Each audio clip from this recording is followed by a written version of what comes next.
Interesting issue with today. You know, we have the Goyim that we have around us today. The question is, you know, are they considered to be of the Avodah Zarah or not? You know, because in the old days, they were really of the Avodah Zarah. You know, they were doing Avodah Zarah very strong. Question is, what about now? What about the Goyim of today? So the truth is, you know, there's a big machloket about this issue. If they're considered to be of the Avodah Zarah or not. So I'll explain to you a few things, you know, try to explain to you a little bit. First of all, right, if you're talking about the Jewish people, okay, for us, what they do, you know, the Christians, this is Avodah Zarah. You know, why? Because they serve God with intermediary, you know. This, the father, the mother, this, right, this guy, that guy, right, all the partners that they have over there.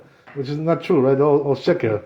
But what they do, you know, for us, says the Rambam, if a Jew believes like this, the Rambam says, you know, that Hashem has partners like this, you know, and you know, this guy and that guy, this is Avodah Zarah for a Jew, you know, to do this, you know. So he's mamash over on Avodah Zarah if he does this, if he believes this kind of a thing. Hashem has partners, this, right, all kinds of things like this. Mm-hmm. So according to what we believe, you know, Hashem doesn't have any partners. There's no partners. By the way, a lot of people ask me this question, you know, all the time I get questions like this. What about the malachim, you know, the angels, right, of Hashem? Are they his partners? So the answer is no, they're not. You know, they're not his partners. So what are they? Hashem created them only to serve his purpose, you know. They have no independent, things like this on their own, the malachim. They have no independence. They all depend on Hashem. Whether it's a big malach or a small malach, there's all kinds of different malachim, you know. Everyone has its own position. Doesn't matter. They all come to serve Hashem. That's what it is. History says differently.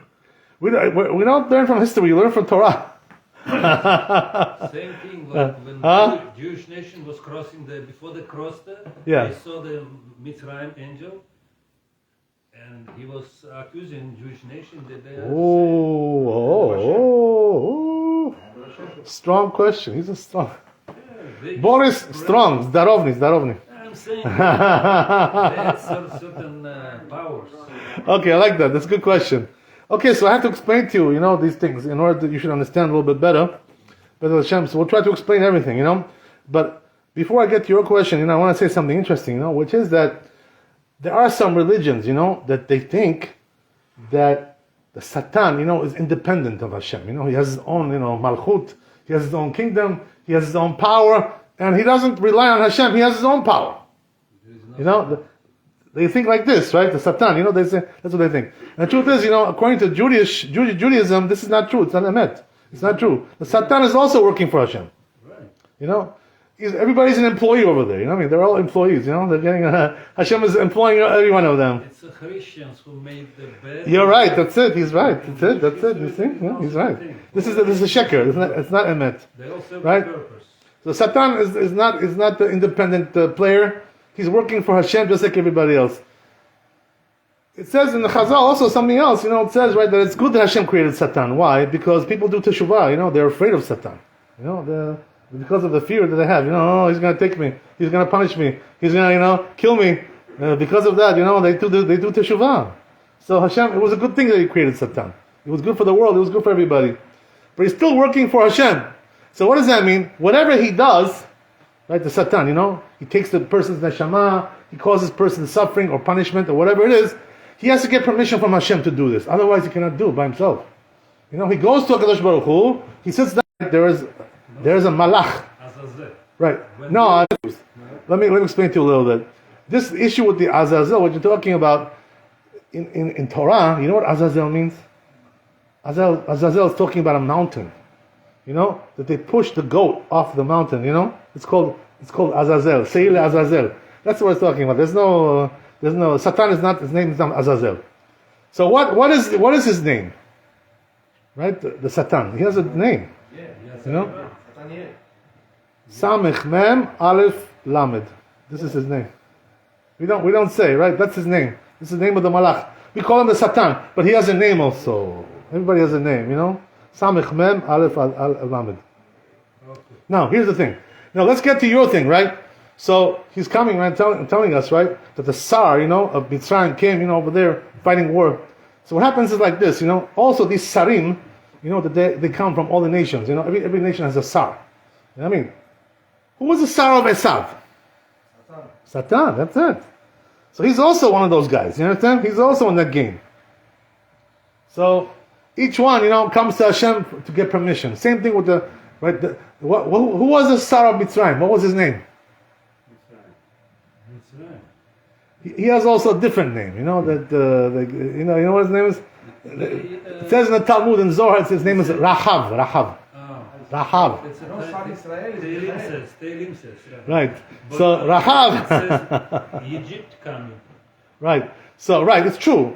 Two different names, This name, that name, but this was his name, But anyway, what happened was, by the way, they say that there was a different Tsar before, of Mitzrayim. There was a different guy, So what happened was that Hashem, when the Egyptians came, they drowned in the sea, right? Kiryat Yamsuf. We're going to read about this, right? Kiryat Yamsuf. You know what happened, right? Hashem killed that Tsar, took him out, So what happened was then he brought somebody else to be the Tsar, different guy, So this guy, he moved him to a different location, different job. Where did he move him? Now he's the Tsar of the Yam, of the ocean. It's all discussion in itself, right? Very interesting things. But anyway, all the Sarim, right, that each nation has, doesn't matter which Tsar it is, they all work for Hashem, Each one has to get permission from Hashem. So what happens, they say the Chazal like this, when there's a milchama between one nation and the other, right? People think always, who's going to win, right? The one who has the best, missiles and tanks, hypersonic, the Russian they have hypersonic. Hypersonic, if he has that, he's going to win, right? For sure. No, it's not true, By the way, the hypersonic, they stole it from America, the technology. They stole it. You know that, right? They stole it. It's not their technology, they stole the technology. They steal everything, by the way. That's what they do, That's the way they're Garamim, They steal everything.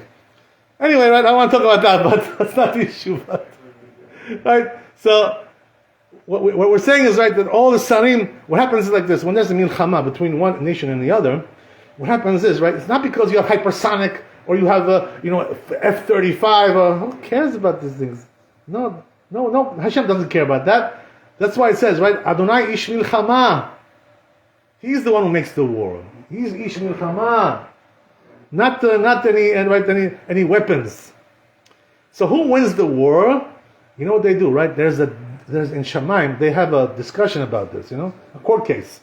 Question is, which ummah is more righteous than the other? The one who's more righteous, the more tzaddik, they're the ones who win the war. This is what happens. They judge over there. Who has more zchuyot? Who has more mitzvot? Whoever has the more mitzvot, he wins the war. That's the way it is in milchama. That's the way they judge. So the Tsar really has no power. What he does is he comes to Hashem, tells him, we have this, we have this, we have this, we have this. Hashem says, well, this guy has this. They make cheshbon, they judge who's better, and that's the one who wins. That's why, you see, right, that between Russia and Ukraine, right, nobody's winning. You know why? There's nobody, because they're both Rashaim. That's why. They're both Rashaim on both sides. A lot of collateral. There's no tzaddik over there. They're both Rasha. Okay, whatever. I don't want to get into that, but anyway, the point is like this, right? They're all working for Hashem, these malachim. So they don't have any independence.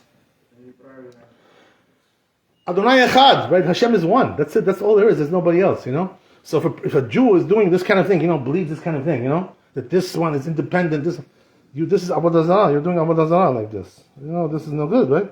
Ashur. Rambam says he's chayav mitar, a Jew, like who believes this kind of thing. He has no chelik in Olam Haba. Right? So this is for us, this is Avodah Zarah. This kind of thing. But the question is, what about for the Goy? Is this Avodah Zarah for the Goy? To serve Hashem in this way? I'll tell you some interesting things, that there are some. I'm sorry, you telling me something? Are you saying something to me? No. Oh, who are you talking to? You talking to somebody there? Okay. Okay, I'm sorry. I thought you were talking to one of the angels over there. Okay. Okay, I wasn't sure who I was talking to. Okay, so anyway, right, here we go. So the question is like this, what about a person who's a Christian? Is he Avodah Zarah in our times? Or we consider him to be just a regular goy, like everybody else, whatever. So the answer is like this, I saw in the Gemara, it says in Masechet Chulin, something interesting about this. It says over there that the goyim, in Chutz La'aretz, outside of Israel, right, in diaspora, if they're doing Avodah Zarah like they're doing today, he says they're not considered to be of the Avodah Zarah. Gemara says over there, Masechet Chulin, Yud Gimel. Why? What's the reason why? Because minhag avotehem bidehem. You know what that means? That they're just doing the minhag of their fathers. Whatever they learn from their fathers, they're doing. They don't understand what this means. They don't understand the mashma'ut of these things, So because of that, since they don't understand what they're doing, they're not chayav for Avodah Zarah. This is just minhag. Lost children.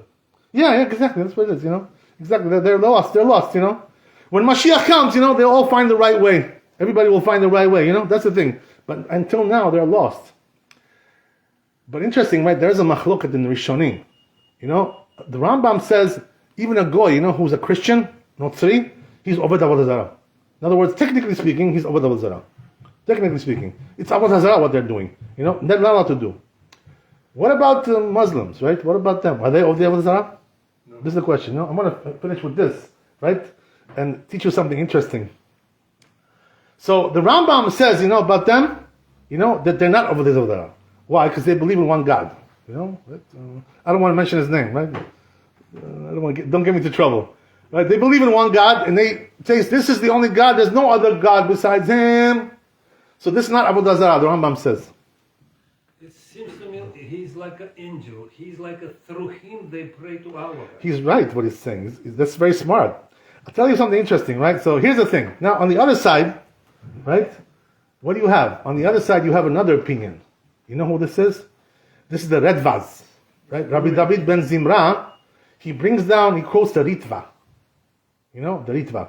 These were like the Spanish rabbis, Sfarim, So they say, the Ritva says differently, not like Rambam. He says, really, that Islam is Avodah Zarah. Yeah. You've heard about this, right? Yeah. Maybe I told you about it, I know. Totally. Anyway, why is it Avodah Zarah? What's the reason why? But they're worshipping one God. You know what I mean? So why is it Avodah Zarah? According to this opinion, The truth is, the prevailing opinion is the Rambam. But also there's an emet over here. Maybe because they through their, whoever this guy is, through him. Maybe not because of the straight to the Ava Hashem, but through some... Yeah, okay, but they believe in one God, They believe that he's, he's not God, right? Whatever. But anyway... I believe in the moon. Whatever. There's all kinds of things, but... Anyway, I want to tell you something interesting, That the problem is like this, even though they believe in one God, it's true. But the question is that God our God? No. That's the question. You understand? The Muslims? Yeah. I think it's very clear that it is, no? Oh, okay, so let me ask you a question. Okay, good. I like that. Good. Let me ask you a question. If it's our God, why don't they use our names? Why do they give a different name? They're using our names, Ibrahim, Abraham. No. I'm talking the name of God. Why do they have a different name for God? Why don't they use our names?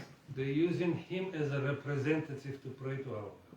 Whatever it is. But anyway, the point is, there's another problem. He's not even angel, he's a human person. There's another problem also. You know what the problem is? Besides the fact that, right, that they don't call him the name, that's not a big deal. Every nation, right, has a name for God, Also English, right? God. It's not a name of Hashem. Also same thing, right? But we are using the right, we're using it. Yeah, we're using it because we live here, But they're using the name. The way I see it, they're using a name doesn't mean that it's not the same. But here's the thing. Let me explain to you one thing. Yeah, I got you. I got that. I understand you. But here's the thing, that what they do, is they ascribe to their God, all kinds of things which are not emet. That God, he did this and he did that and he did all these things, and these are a sheker. It's not emet. So what does that mean? They're telling you things that their God is doing, First of all, their God apparently, right, he hates us, he hates the Jews. I don't know, so is that the God of Abraham, Isaac, and Jacob? I don't know. What do you say about that? No, I don't know, but they think they think that he got mad on us 2,000 years ago when he destroyed Beit HaMikdash. That's the reason he's like mad at us, and he chose. That's not exactly the case. I'll tell you. What they say is that the Jewish people, they're going to be wiped out. Hashem is their God is going to wipe out the Jewish people. That's what they say. Doesn't say they're tzaddik or not tzaddik. It doesn't matter. That's the destiny. That's what they say. So let me ask you a question. With all these things that they claim about, their God, what he says and what he does and what he thinks, is this our God? No. It's not. You know, it's a different God altogether. You know, because they ascribe things to him which are not true. You know, so the Rambam looks at it like this. You know, he understands this also. The Rambam. What do you think he doesn't understand? So he calls them, you know, that they're heretics. You know, they're kofrim, the Ishmaelim. That's what he calls them.